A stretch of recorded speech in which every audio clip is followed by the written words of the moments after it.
Hello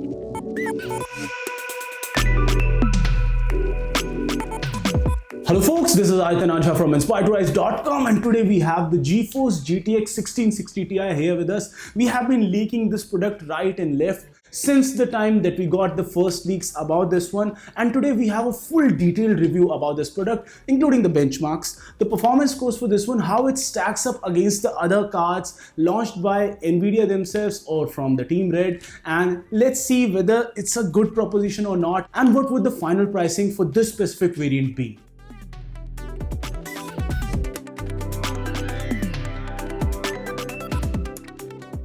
So guys, firstly we'll start off with an unboxing for this product. Inside the box what you get is the documentation for this one. You get a CD drive for the drivers, and I think that it's 2019 now. It's high time that everybody starts packing a flash drive inside the boxes for their product, because nobody buys an optical drive anymore.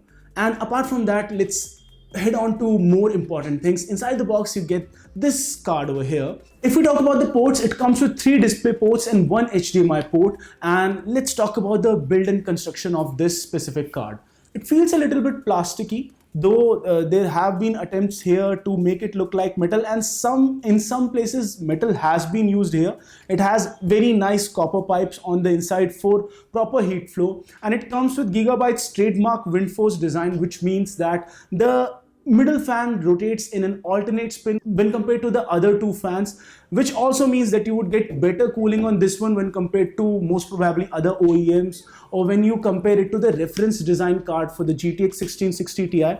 On the back side, you get an 8-pin power supply. This card supports RGB Fusion 2.0, which means that when it's inside your chassis, this Gigabyte logo gets you a very nice RGB rainbow pattern, and all of those things can be customized via their software. And nothing too drastic about the looks and design of this card. Let's just go down to the performance. So guys, the GTX 1660 Ti comes with a TU116 Turing GPU, and it supports adaptive shading, the support for which would come in later. Right now there's only one game which supports this, which is Wolfenstein 2, and if we talk about few other things, it's almost up to 1.5 times as fast as the GTX 1066 GB edition as claimed by nvidia guys, and it comes with 1536 CUDA cores. It does not have any RT or Tensor cores as the RTX series, hence it is a $300 graphics card and not really overpriced. If we talk about the total power draw, it's just around 120 watts, and it is based on a 12 nanometer manufacturing process. Normally the boost clock for the Founders Edition card is around 1770 MHz, but because of the fact that this is an OEM card, most probably it would have higher boost clock than that one,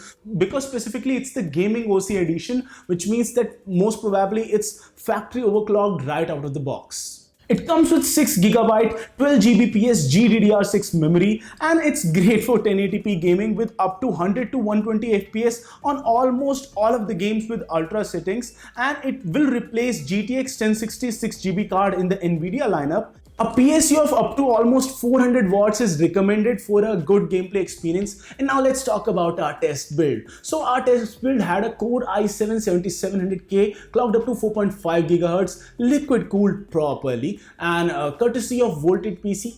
Cheers guys. And so the overall test bench had a 16GB dual channel memory. We had the GTX 1660 Ti, no bottlenecks anywhere in the system. Everything was running top notch. And now let's talk about how this card performed in almost all of the games and benchmarks. So you can see the Geekbench scores with OpenCL, and you can also have a closer look at the Cinebench scores with OpenGL.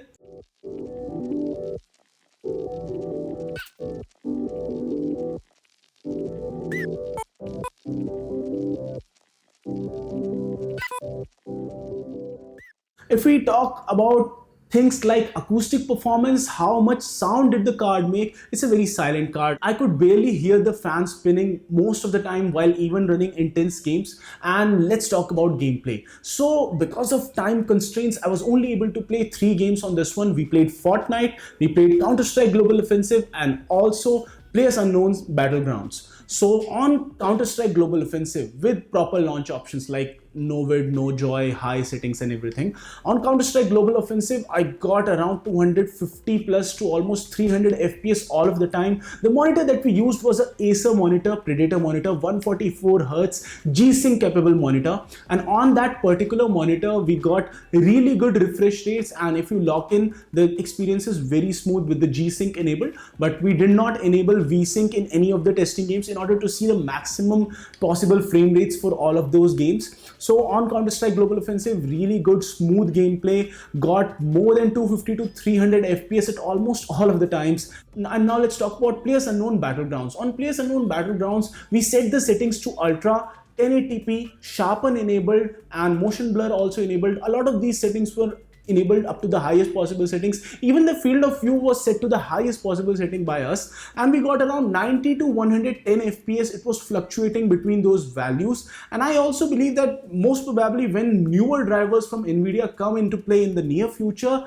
the overall performance of this card would increase. And if I talk about Fortnite, we also got really great FPS on Fortnite with epic settings, everything pushed to the max. You can see the FPS on the top left corner. So all in all, I can say that it's a great 1080p performer. If you're somebody who likes to push their games all the way up to ultra possible settings, then also on 1080p games you would get above 100 to 120 FPS at almost all of the times. And I guess this specific version, the Gigabyte Gaming OC version for the GeForce GTX 1660 Ti, comes with better cooling options when compared to few other OEMs. The Founder Edition card is around $279, and this specific, when it comes to India, most probably the prices go a little bit higher because of taxes and few other things. But this specific edition would retail in India for a price of around 28,000 to 30,000 rupees, and for such a price, it is one of the more lucrative gaming options for those people who are not really ready to invest in the ray tracing cards, or maybe something like the RTX 2060, which holds promise for the future when DLSS and all of those things are really well optimized. But right now, if you want really good solid 120 FPS on almost all of the latest AAA titles, I guess this is the card to go for. So guys, this was it for this video. In case you like this video, don't forget to smash the thumbs up button, to subscribe to Inspire to Rise for more awesome tech videos like this one. There's a bell icon down there. Just don't forget to hit it. And guys, no matter what you do, stay inspired to rise.